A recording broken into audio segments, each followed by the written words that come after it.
నమస్తే అండి. నా పేరు డాక్టర్ రజా ఎండి హోమియో. ఈరోజు మనం గ్యాస్ట్రైటిస్ గురించి మాట్లాడుకుందామండి. సో జనరల్గా ఈ గ్యాస్ట్రైటిస్కి చాలామంది ఇర్రెస్పెక్ట్ ఆఫ్ ది ఏజ్ గ్రూప్, వయసుతో సంబంధం లేకుండా రకరకాల పెయిన్ కిల్లర్స్, రకరకాల యాంటాసిడ్స్ అవి వాడేస్తూ ఉంటారు. రకరకాల ట్రీట్మెంట్స్ అవి తీసుకుంటూ ఉంటారు.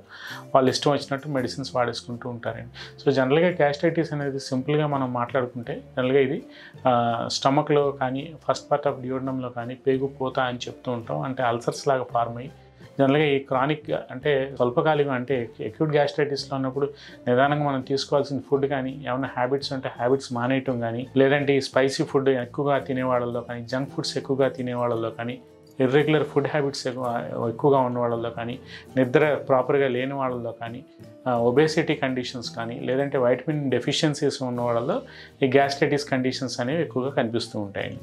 సో దీంట్లో మనకి కొంతమంది H+ పైలోరీ ఇన్ఫెక్షన్స్ రెగ్యులర్గా మన దగ్గర పేషెంట్స్ వస్తూ ఉంటారు.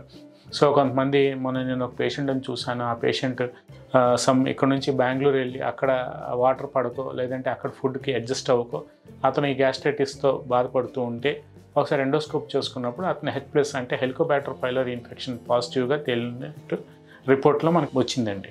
సో ఇట్లాంటి కండిషన్స్లో ఏంటంటే వీళ్ళు రకరకాల మందులు వాడేసుకుంటూ ఉంటారు. వాళ్ళు ప్రాపర్గా డాక్టర్కి అప్రోచ్ అవ్వకుండా, ఫాలోఅప్ లేకుండా ట్రీట్మెంట్ అనేది సెల్ఫ్గా తీసుకుంటూ ఉంటారు.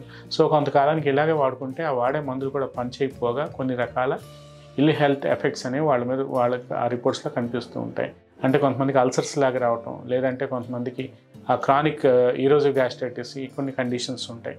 అట్లాంటి కండిషన్స్లో అసలు పూర్తిగా అన్నవాహిక ఏదైతే మనకి అసలు డైజెషన్ ప్రాసెస్ మొత్తం డిస్టర్బ్ అయిపోవటం, అసలు మనకి అసలు అన్నం అనేది అరగకుండా ఉండటం అనేది జనరల్గా జరుగుతూ ఉంటుందండి. సో దీంట్లో మనకి బ్లోటింగ్, డిస్టెన్షన్ ఆఫ్ అబ్డామిన్ అంటే కడుపు ఉబ్బరంగా ఉండటం కానీ, ఎరెక్టేషన్స్ ఏవైతే ఉన్నాయో తేపుల్లాగా రావడం కానీ, ఆపానవాయువు గ్యాస్ అనేది ఎక్కువగా, ఫ్లాచులెన్సీ అనేది ఎక్కువగా పోవడం కానీ జనరల్గా ఈ గ్యాస్ట్రైటిస్లో కామన్గా కనిపించే కండిషన్ అండి.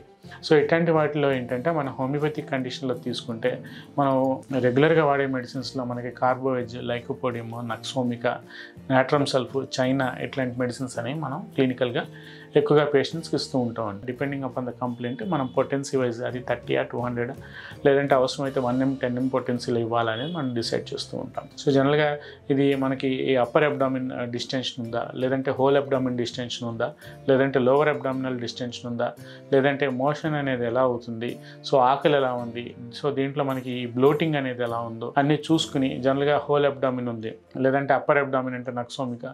సో ఈ నక్సోమికా పీపుల్ ఎలా ఉంటారంటే మైండ్ వైజ్ మనం తీసుకుంటే they are very strong and ardent character అని చెప్తూ ఉంటాం. సో వాళ్ళు చాలా హెడ్ స్ట్రాంగ్గా ఉంటూ ఉంటారు.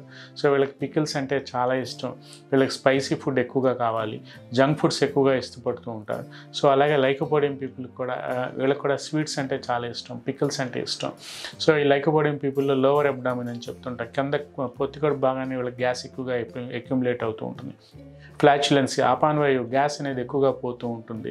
సో అలాగే హోల్ అబ్డామిన్, చైనా అని చెప్తూ ఉంటాం. పొట్టంతా ఉబ్బరంగా ఉందండి డాక్టర్ గారు, ముందుకు వచ్చేసినట్టుంది, ఏం తిన్నా అరగట్లేదని చెప్తూ ఉంటారు పేషెంట్స్ మన దగ్గరికి వచ్చి. ఇట్లాంటి కండిషన్స్లో మనం చైనా మెడిసిన్ కార్బోవేజ్ అనేది ఇస్తూ ఉంటాం.